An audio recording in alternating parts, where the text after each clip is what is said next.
We're gonna try this again, okay? I'm working on this new equipment. I'm not the brightest guy in the world, so I'm trying to get better, man. But I'm not very tech savvy, so I have to have like some people help me out, and then whatever, man. I'm a mouth breather. What can I tell you? But I'm working on this podcast because I'm trying to get better. You know, obviously we're trying to do things, you know, more professional because we're going to get more guests in, and I want them to get better video. So I've been working on getting all this wiring done because we're actually doing this out of my man shed. And yeah, man, it's just a lot of intricate pieces. I mean, I knew it was going to be difficult, but yeah, this is a lot. This is work, man. But I mean, hey, listen, man, I'm not complaining. You know, I try not to. Like I said, I try not to complain. I just didn't know it was going to be such a long process because it's literally taken, you know, I've done about 4 or 5 podcasts, and the sound will be off or the video will be off, and it just like, you know, like I said, I'm trying to provide a quality. I'm trying to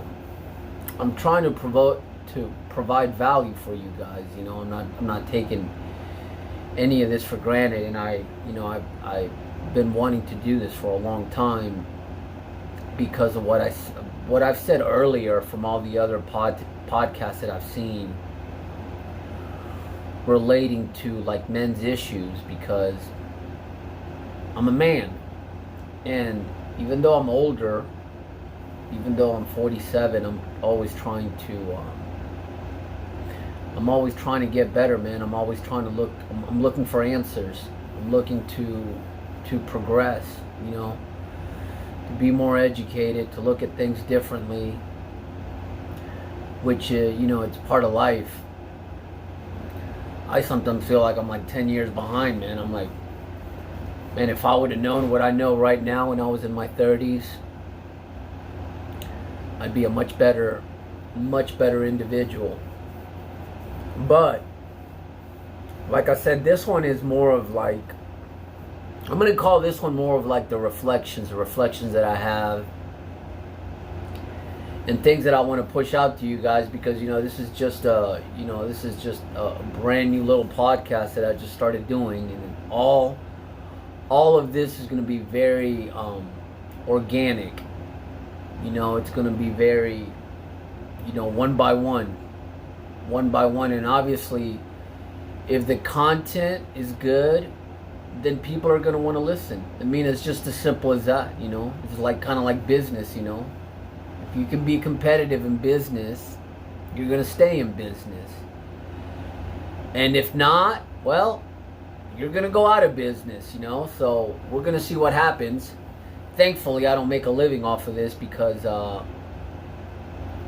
man, I think just like with everything in life, it takes such a long time to be successful. I thought when I was in my 20s I'd be like a multi-millionaire in a few years, and no, it takes a long time. You know, like I've had my business now for about 20 something years, and you know, I do all right for myself, but you know, I still have a long way to go. Life is certainly a lot easier now than it used to be, because I'd say the majority of my life I was struggled as far as trying to make enough money to support myself and my family. But you know, as you get older, things get a lot easier. You get smarter with your money, and yeah, you know, just like I said, it's part of life. It makes you appreciate what you have. That's why I think it almost has to take you a long time for you to kind of understand and just appreciate what you have, you know, because it takes a long time to get there. But what I wanted to talk to you young guys today is some of the stuff that I said on the last podcast. The last one where it was just, like I said, based on reflections and trying to be better individuals. So I noticed a lot of you guys, especially the younger guys. I mean, you could be older too, but the younger guys or the older guys have a problem with shyness, right? So I've never really been like a shy person. I've always been like a social person, but I never really understood why. Why I was a social person. So I had to kind of like study it. So whatever, man. I just doing some like just studying about psychology and charisma and leadership, especially through the Army. I was finally able to connect all the dots, as far as that goes. And now today I'm kind of like almost feel like I put all the dots together and kind of I have a better understanding of who I am, right? Because I'm sure of myself. I have those references in my life that make me the person that I am today. But like I said, for you guys that are younger, and we spoke about this, like I said on the other podcast, or I spoke about it, was if you guys are having if you guys are extremely shy, man, I don't really know. There's some people that just grow up in some like really dysfunctional homes, or they're just not they're not socialized when they're kids, so they become very awkward later on in life. So that's gonna it's gonna hurt you, especially if you're trying to start a business or do business with other people, because business at the end of the day is obviously about putting out a quality product, but it's about making relationships with people, man. So what I was telling you guys is the stuff that I was talking about, and all the stuff that I've been listening to for a while now, all the Red Pill, Manosphere, whatever, man. I don't even know what to call it, but yeah, all that stuff. Alpha something, I don't even know what. Let me give you guys a little advice. If somebody tells you they're alpha, they're probably not alpha. Okay? So a lot of this alpha male, beta male, whatever, gamma, I don't know, whatever. What we talked about last time was, for me, I only saw two choices for men, right?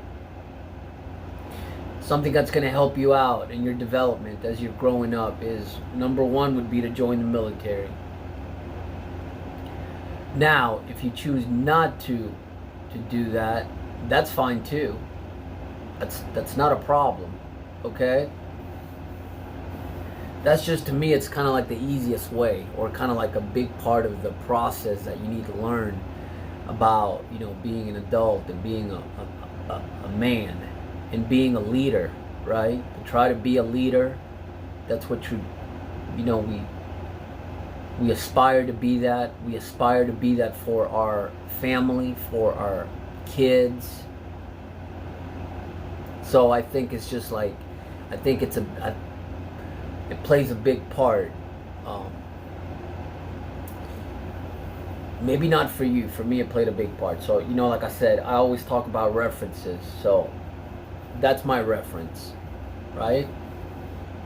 But so if you don't want to join the military, you should definitely be taking care of, you should be doing some sort of martial arts. And as I think I've been pretty clear about what I think you should do. I mean, if you're a wrestler, man, that's awesome. If you're a wrestler and a boxer, that's even better. But you should definitely think about going to a Brazilian Jiu-Jitsu school. And if I were to recommend anybody here in Georgia, because I'm from Georgia, it would be Travern. Any Travern affiliated school, I would do that.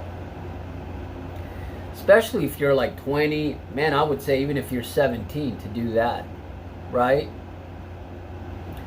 Because that's what's going to build that mental toughness up that all of us need, especially men, We need to get used to being in uncomfortable places, So So when I was a young man, I was a pretty decent athlete. You know, I played a lot of sports.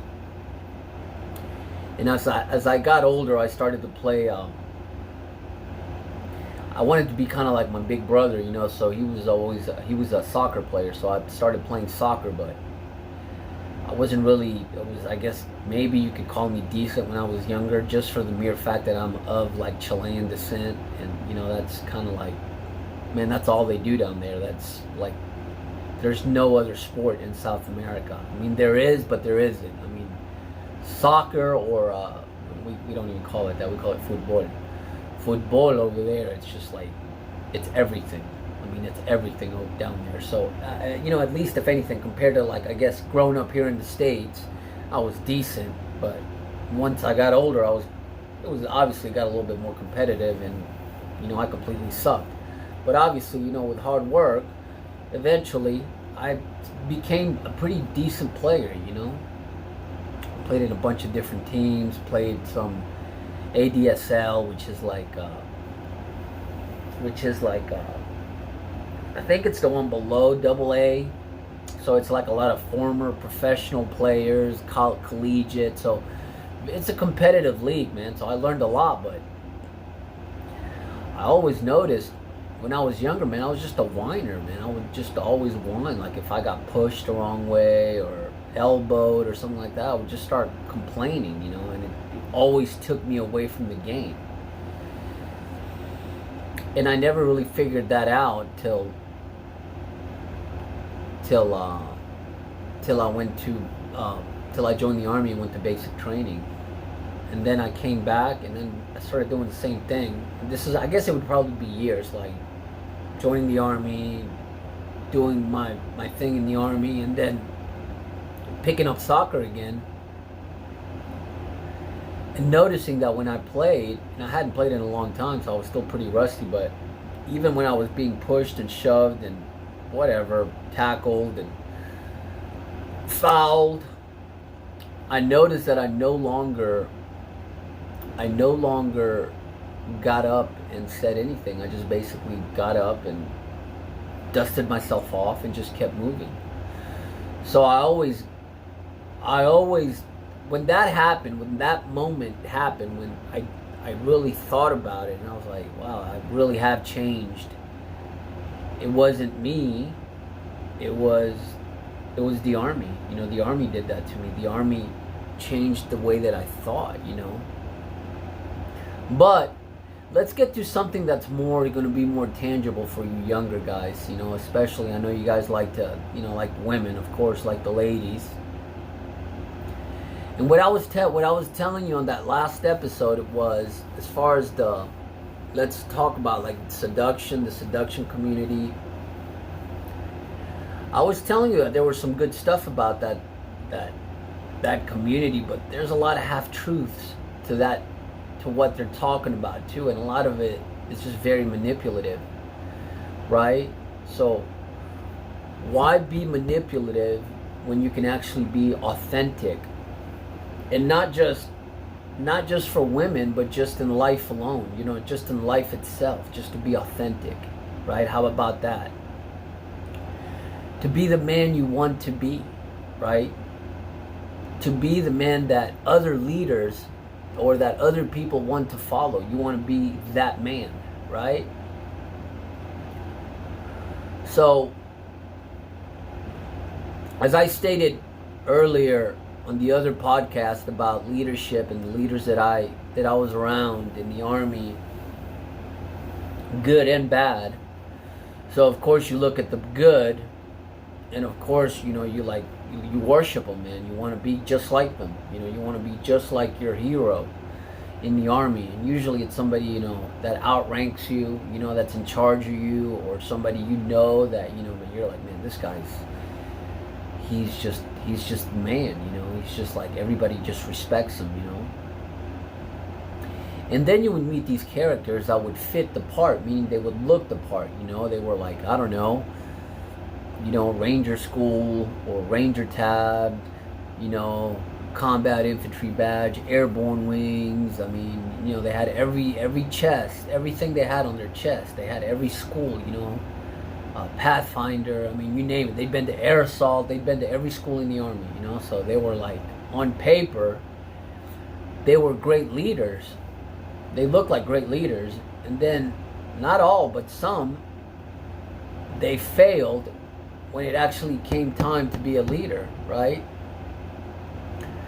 So, man, we had this goofy LT on my second deployment to Afghanistan, and he was a small guy. He had these really, really light blue eyes. And I think he'd worked in the Peace Corps, man. He'd worked in the Peace Corps before joining the Army. And he was just like this goofy guy, man. He was not very athletic. And I remember every time we would do patrols, he would get on the truck and he would just do this weird, silly little jump just to get on the truck. And I was like, man, I don't think this guy's ever even like played a sport, like just really uncoordinated, because just the mere fact of jumping on the truck, he looked really goofy, man. And I was like, man, what the hell? I'd never seen nothing like that before in my life. I was like, man, that's so bizarre. But he was the nicest guy in the world, right? And of course, you know, the younger guys, the younger soldiers would talk. I mean, I would talk too, and I was like, man, this guy's silly, man. This guy's like, I don't know what's going on with this guy, but we did this mission on these mountains, man. We were spread out because we were in, like, you know, fighting positions, you know. And you're talking about, you know, like far out, man. I'm talking like, you know, we were at the bottom of the mountain, or in our position, and then we had the tit, which is the highest point where basically our guys were, you know. So they were holding that ground on that tit, on top of that mountain. I'd say it was probably,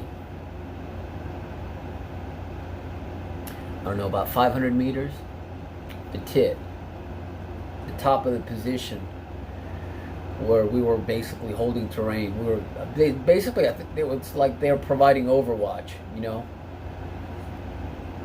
And they're covering a different sector of the mountain, because we kind of, like, you know, obviously everybody spread out. So, man, I was in my fighting position one night. I don't know, it was maybe the fifth, fourth night, whatever, being in a fighting position. And this LT, man, he just came out of nowhere and just jumped into our fighting position. And this is in the middle of the night. I mean, you have to think, this is Afghanistan, man. You know, it's not like people are walking into your fighting position, you know, like it's not a big deal, you know. It's like, that's why it's a fighting position.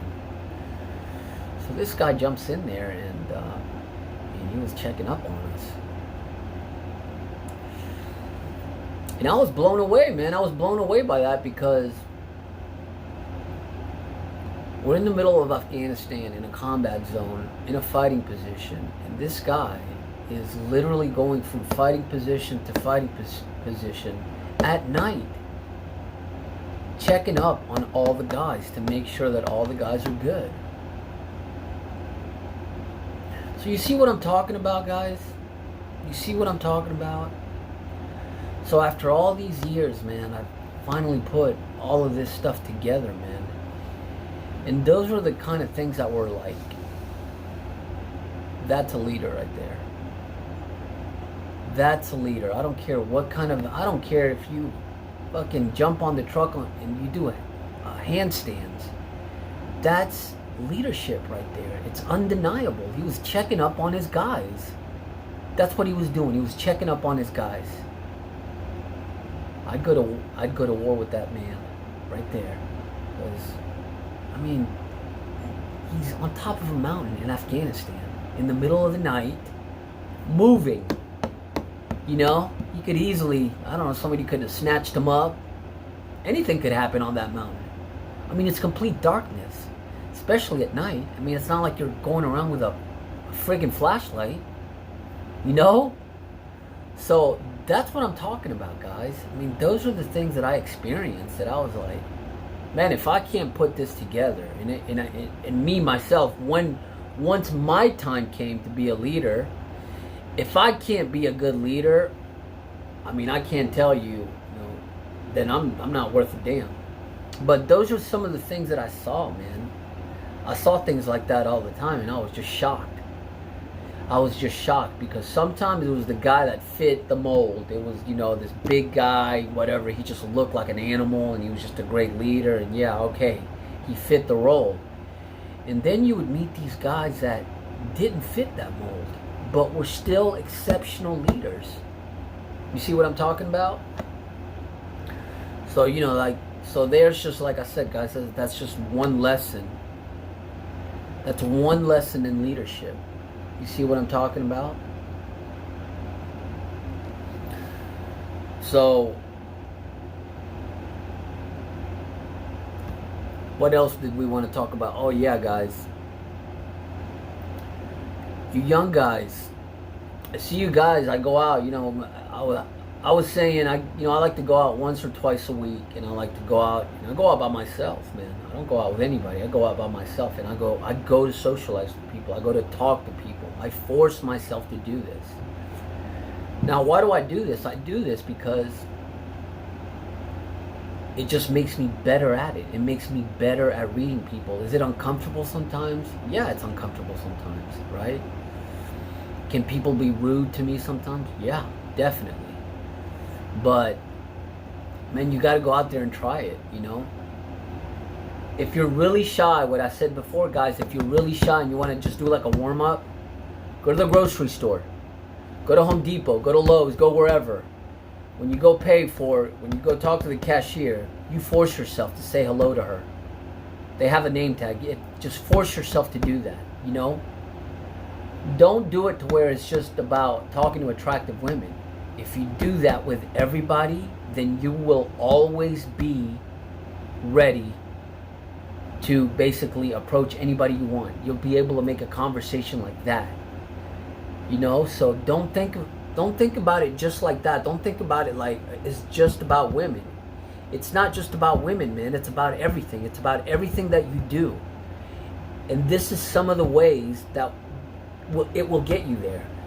Are you going to be like fluid as far as talking to people like right away? No, it's not, man. It doesn't work like that. I mean, some people will learn faster. Some people are just awkward and it's going to take longer. But don't worry about it. Just go with the process, So, I call them hired guns. So, bartenders, waitresses, cashiers, anybody that's serving you, right? That's the time for you to work on your social skills, right? If you're a bit more advanced, I would recommend you going out by yourself. You can go out with a wingman too, that's fine, but honestly, go out by yourself. Go out by yourself. Get used to being rejected, right? Get used to it. Because it's gonna build that callus in your soul, man. You're just not gonna care, This is, like I said, man, they've been studying this now for a while. And the reason why, what led me to this and what led me to what I did in the Army was leadership and charisma and all that stuff and social skills. All that stuff, you need to have that. You need to have that as a grown man.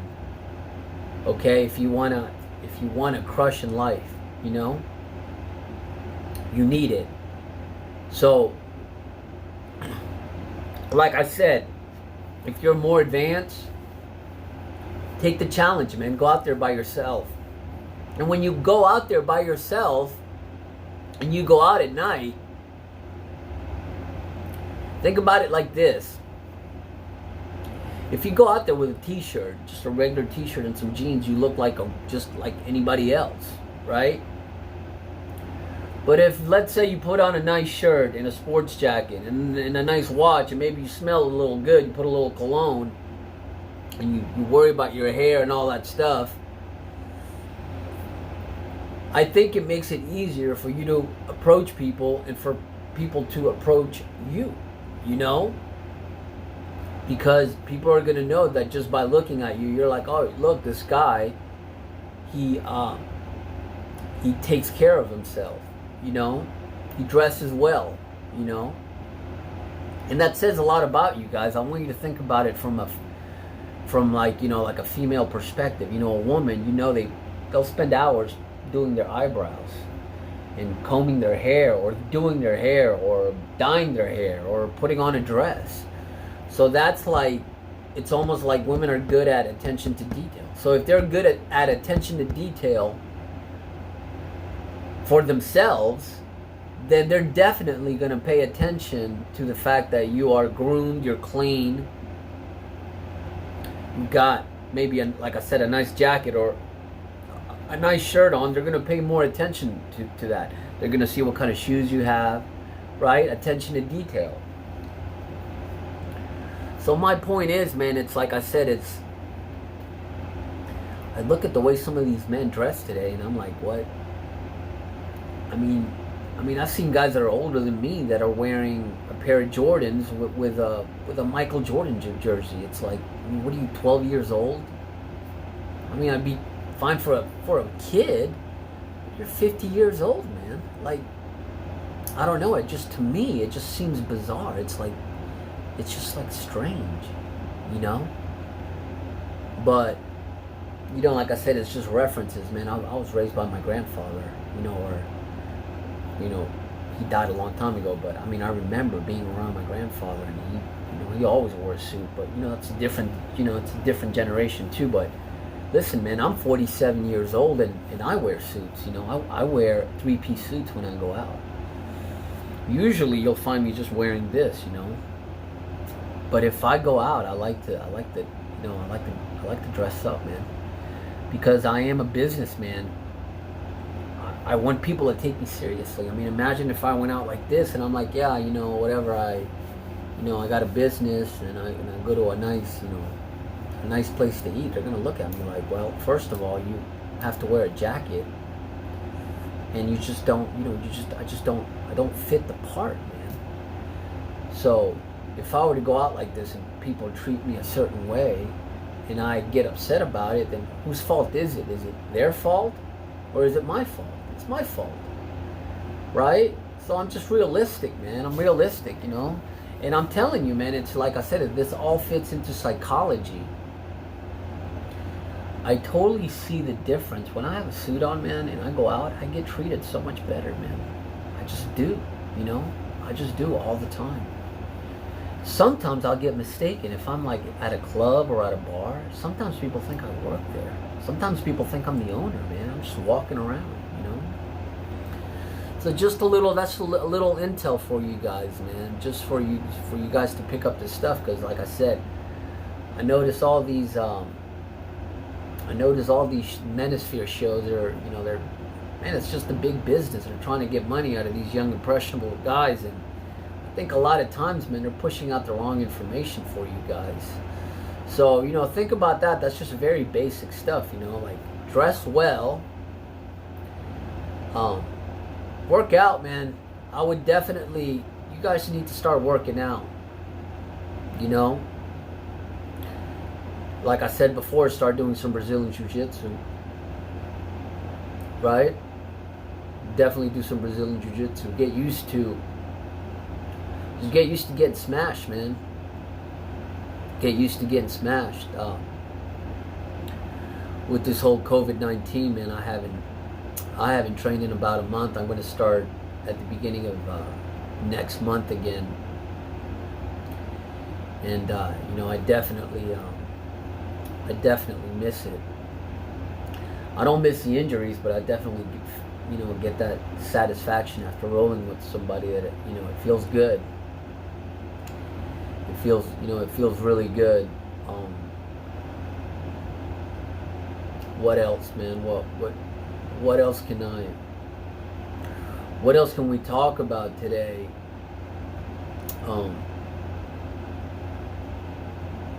What I was talking about on the last podcast, man, was me starting to pick up on all this stuff with like psychology and stuff when I was in Guatemala training the forces down there.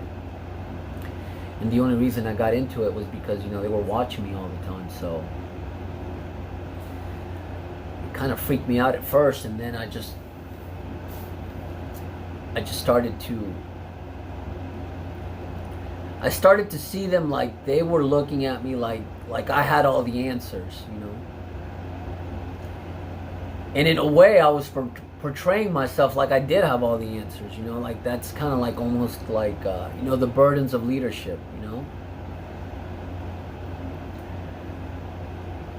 So if you're, you know, half a decent, if you're a leader, if you think of yourself as a leader and you have men following you or you have people following you, you want to do good, you know, you want to do good by them, man. You don't want to let them down, right? So that's what, you know, worried me the most was like, man, I don't want to let these people down. I want to give them the best training possible because at the end of the day, they're looking at me like, hey, man, this guy's an American soldier and this is, you know, this is the standard, you know. So, yeah, the standard must be met, you know, and I have to be held to that standard, you know. So, you know, I learned a lot, man. I learned a lot in Guatemala about being a real leader, man. To me, it was almost like a finishing school for me because all that stuff that I'd put together over, you know, an 11-year career in the army, I'd finally put it all together, you know.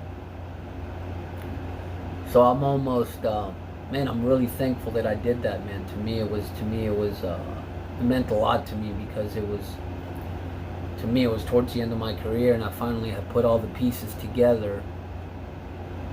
And like I said before, man, because I'm always looking to better myself, I started going online on YouTube and started looking at all these shows about men and how to be a better man.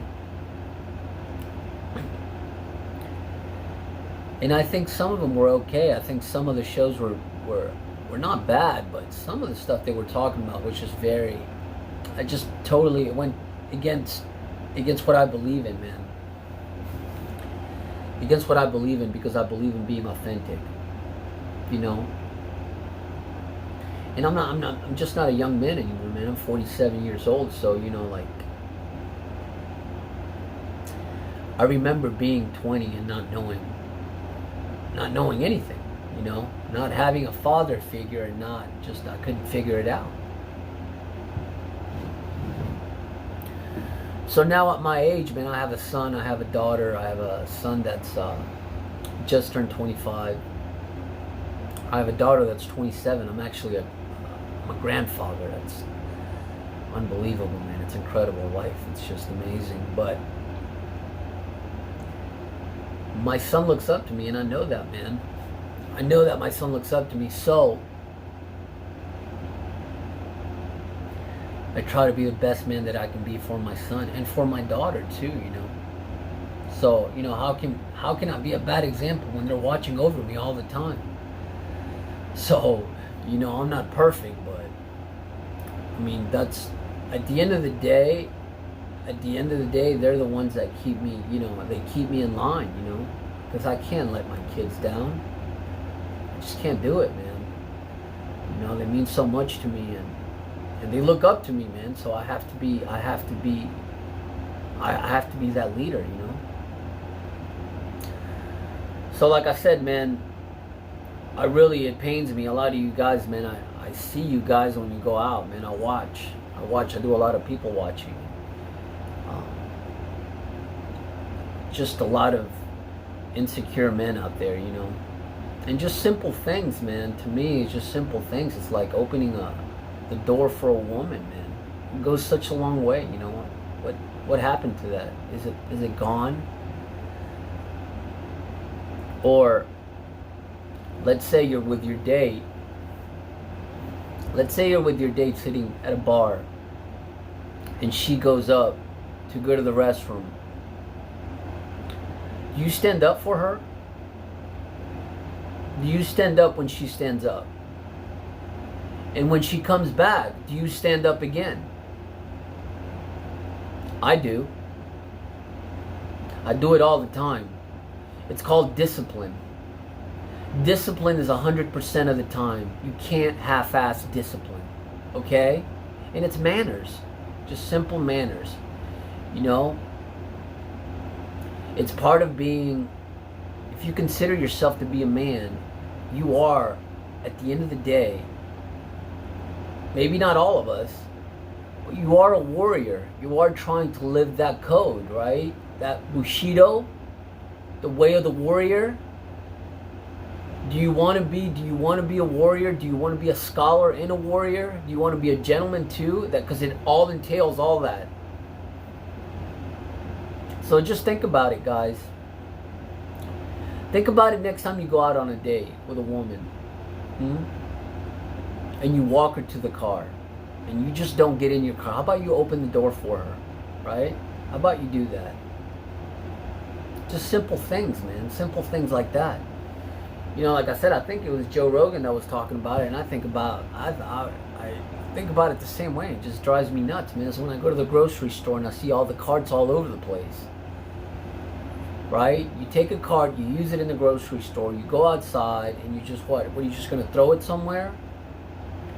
Why don't you take your groceries, you put them in your car, and then you take that car where it needs to go? Why don't you put it back in its place? Right? That's discipline too. And even though nobody's watching, that's the best time to do it, man. You're doing the right thing, even when nobody's watching. Isn't that just amazing?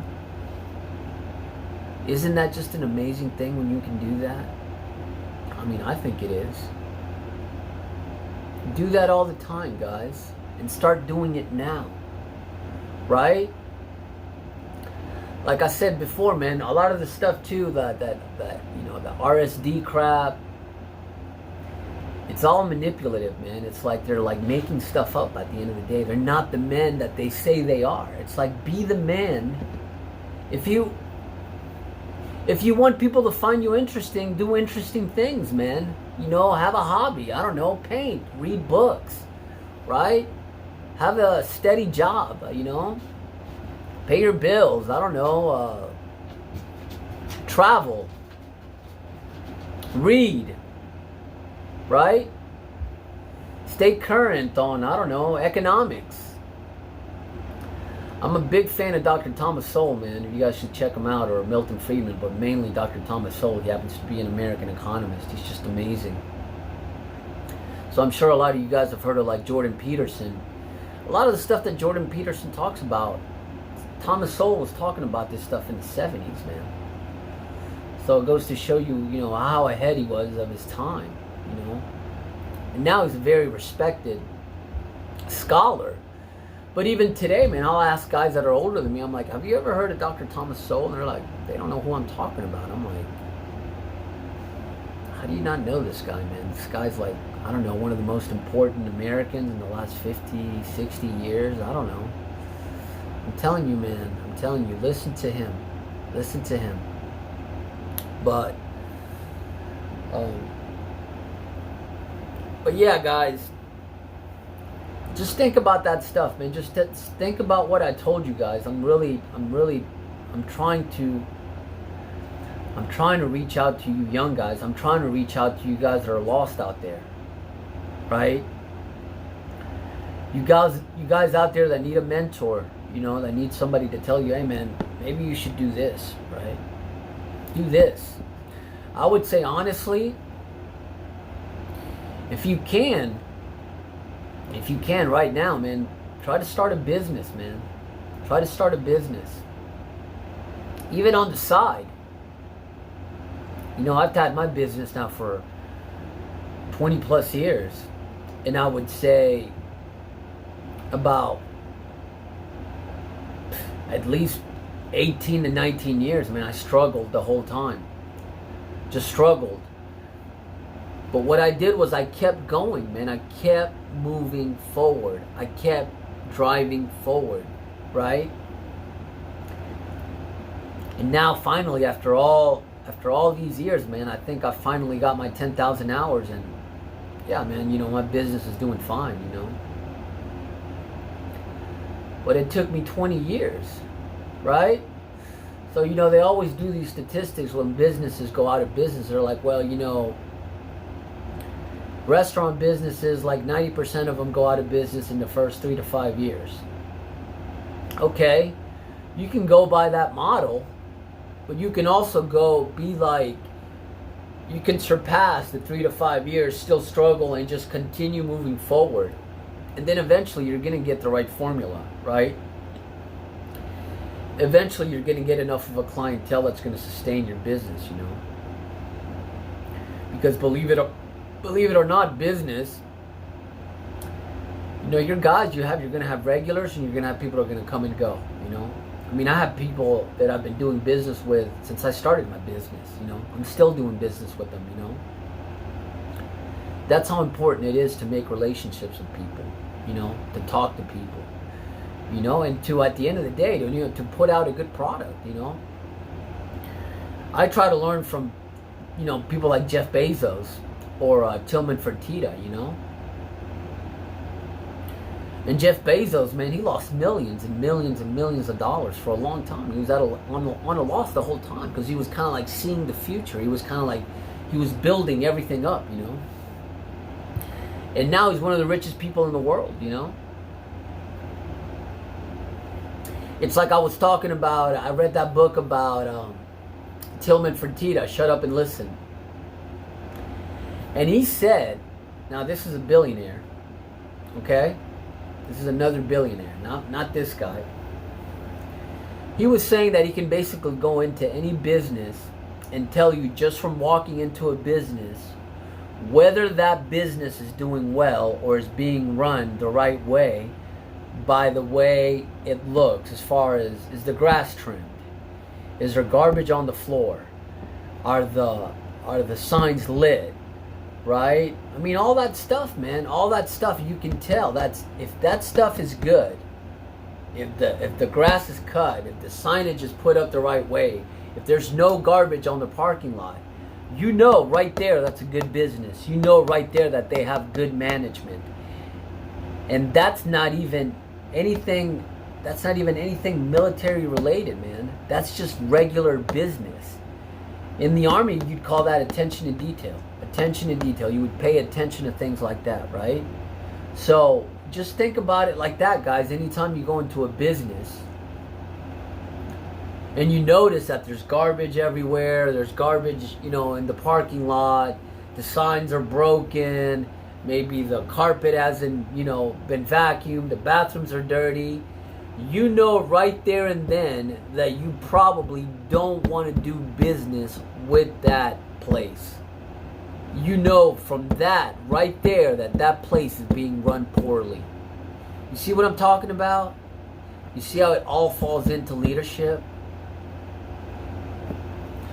I'm going to tell you a story, man, about, and this is, I'm probably going to end with this, I'm trying to tie all this up, man, because I'm trying to get my podcast, like I was saying before, I was trying to get it to where it, you know, it's running the way it's supposed to, and I think I finally got it, man. I think it's streaming beautiful. It looks fantastic. So we're going to try this out. I think I'm pretty sure I have a guest tomorrow. So man, I was part of the mortar platoon in the Army, and we're firing mortar rounds, right? Obviously, we're firing 60 millimeter rounds. So we're hanging rounds, and I think we were hanging HE, which are high explosive rounds, highly explosive. I mean, they even say HE as in highly explosive, right? So I'm trying to think, was I on the gun or was I not on the gun? Yeah, I think I was on the gun. Yeah, I was on the gun line. I was just like running. I was like the section sergeant, basically making sure that everybody's doing what they're supposed to, you know, going back and forth. And usually what you'll have on a mortar platoon is you'll have like a misfire, right? Or a hung round. A misfire is basically when you hang around and it goes down the tube and it doesn't shoot out, you know, so you have to extract the round, you know. So you have to take the tube and you have to turn it upside down and you have to pull that live round out, you know. And you have to take it somewhere else because eventually, you know, EOD has to go out there and, you know, they have to blow it up, you know, because it's a dud. It's a dud, so you have to get rid of it. So, you know, it's, like I said, man, it's a high explosive 60 millimeter mortar round. Now, I knew there's like 30 dudes. There's a platoon of 30 dudes in that in that range. I know I'm the oldest guy. I'm not the highest as far as like the highest guy in like the totem, in the leadership. I'd say I'm probably like the third or fourth, you know, because we had the lieutenant, we had a Staff Sergeant Ellis, and at the time I was an E5, but I was the E5 with the most rank, and I was on the gun line, you know. So I knew for a fact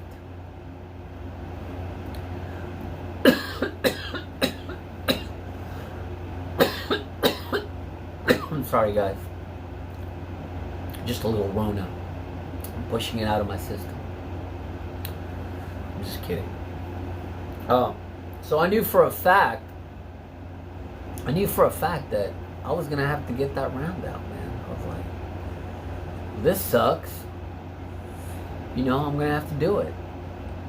So I'm getting ready to do my thing. And before I even stand up, man, two of my soldiers volunteered. You know, young guys, man. Young guys. One of them was, I don't know, 24, 25 years old. The other one was another NCO who was actually, he outranked me. He was younger than me, but he outranked me. So I was just a regular E5. I was just a regular sergeant, and he was an E6. He was a staff sergeant. So he was ahead of me. He volunteered. And man, if stuff like that doesn't teach you anything about leadership, I really just don't know what else will, because, you know, what was shocking to me was that these guys just automatically volunteered, man. Nobody even had to tell them. They were like, yeah, roger that. Let's just get this done, you know. And we got it done, man. And I grabbed the round. Grabbed the live round, and took it to the. You had to take it to like almost like a bunker, you know, because EOD has to blow it up, man. But you know, they'll come later on and they'll blow it up on their own time. Usually it takes something like 5-7 hours. Who knows, man? They always take forever. So I'm holding on to this live round, and I'm walking it to the area where they're supposedly gonna get rid of it. So, you know, obviously you got that pucker factor because you're holding on to a live round, and I put it down, and then I walk away from it. Brief, you know, I walk away. And as I'm leaving, I'm about 150 meters away from this live round. The lieutenant says, hey sergeant, we need to move it further.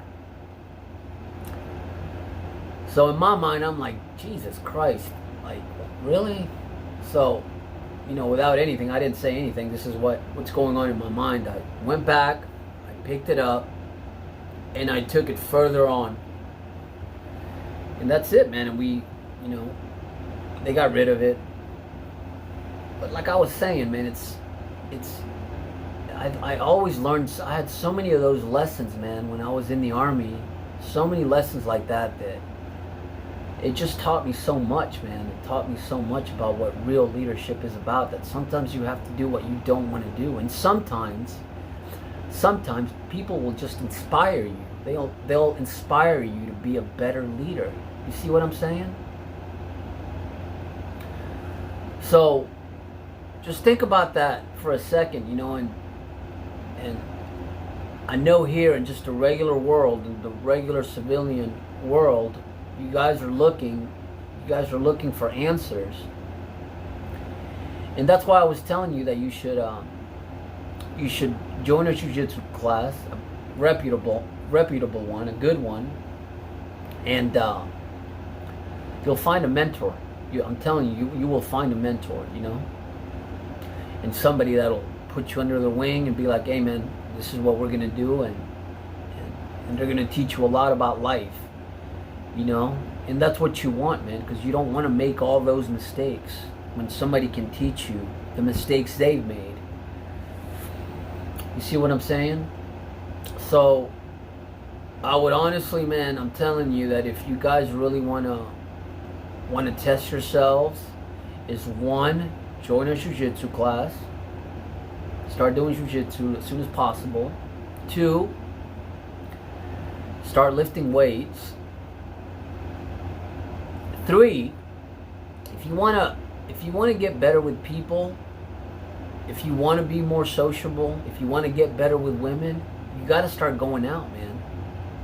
Stop watching all this crap on YouTube, because all these guys are telling you this and that, and they're good with the ladies, and maybe they are, maybe they aren't. Okay? From what I can tell, I don't think so, man. I'm just not buying it. I'm just not buying it. I'm just like, I can just smell it on them, man. They just don't have it. They just don't have it, you know. So, you know, go out and get used to, get used to rejection, man. You know, like I said, what I was telling you guys earlier, if a woman tells you she's not interested, it's okay. All right? I mean, I don't know. Maybe she's had a bad day, right? Maybe she's got bad gas. I don't know. Maybe she's got a stomach ache. Maybe she got into a fight with, her brother.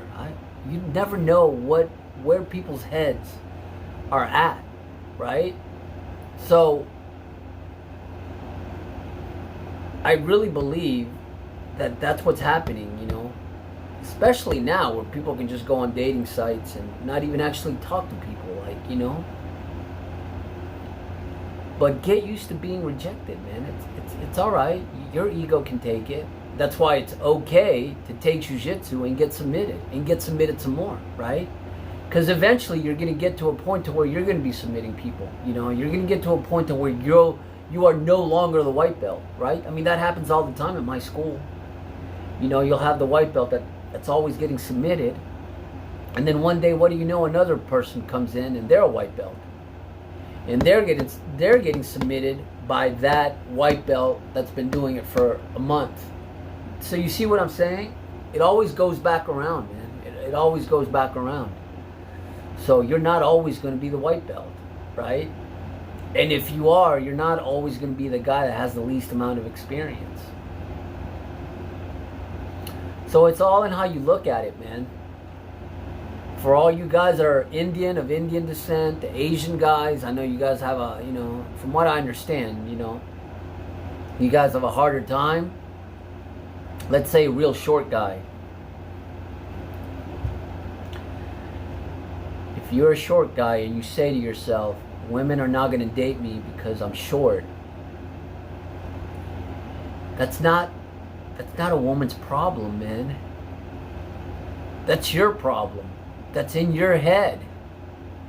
There's women that are, okay, listen, man, there's women that'll be like, hey, I'll only date guys that are 6'2" and above.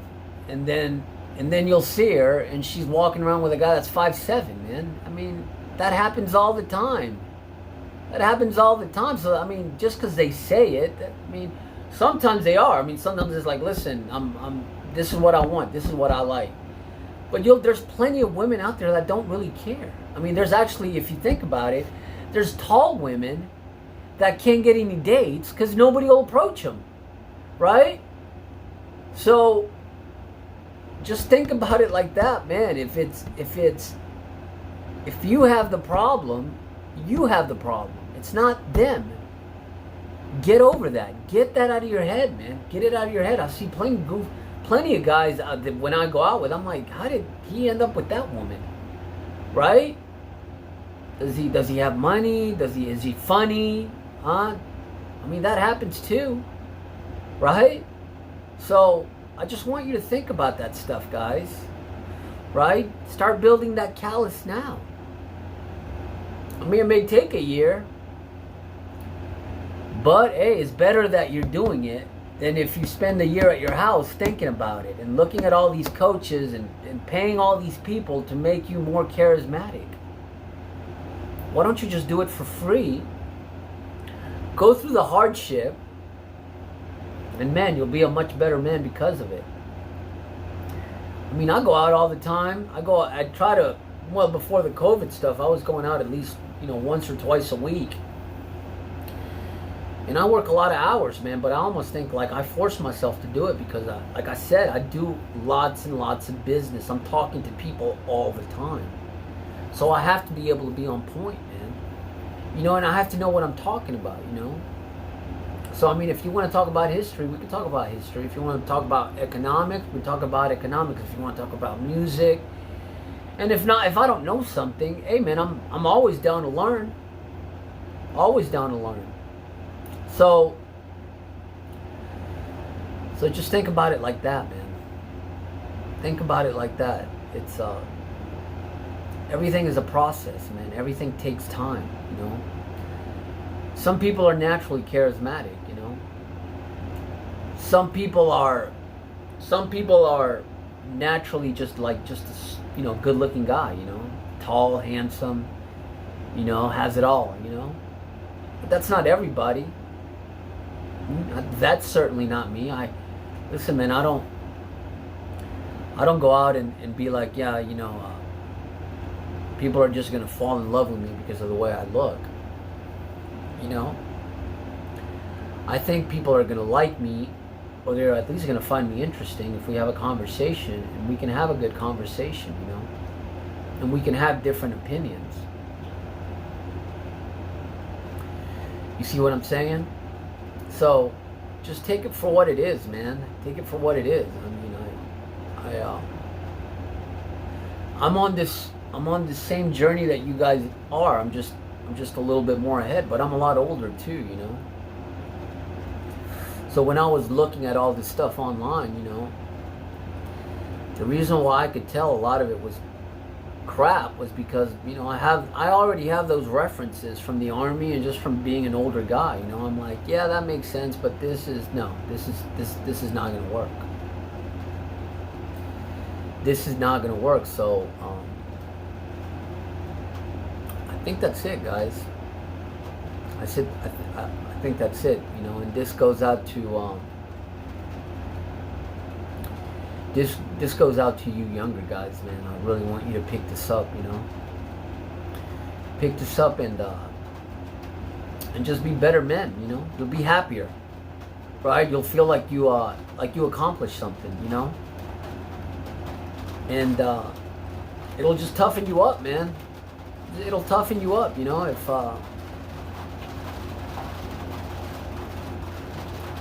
like I said before, I think a lot of men just can't handle rejection, They're like, wow, she just rejected me. And it's like, well, that's gonna happen, man. Not everybody's gonna like you. You have to look at it like that,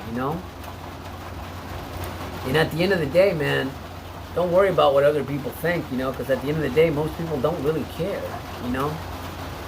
They just really don't care what you're doing, If you're talking to, let's say, a woman, and she rejects you, even if somebody laughs at you, who cares? Are you going to see those people again? Does it really matter at the end of the day? So, like I said, man, it's really all in how you look at it, right? Perception is reality, and it's getting ready to rain over here, but that's it, guys. Just a little information, a little like self-reflection to push out to you guys, and hopefully you guys will follow me. And really, at the end of the day, I guess it's up to me. Is the content going to be good? Is it going to be worth watching? I guess you guys will have to find out. I guess I'll have to find out. So there it is, guys. More to come. For the old breed, I'm out. Goodbye.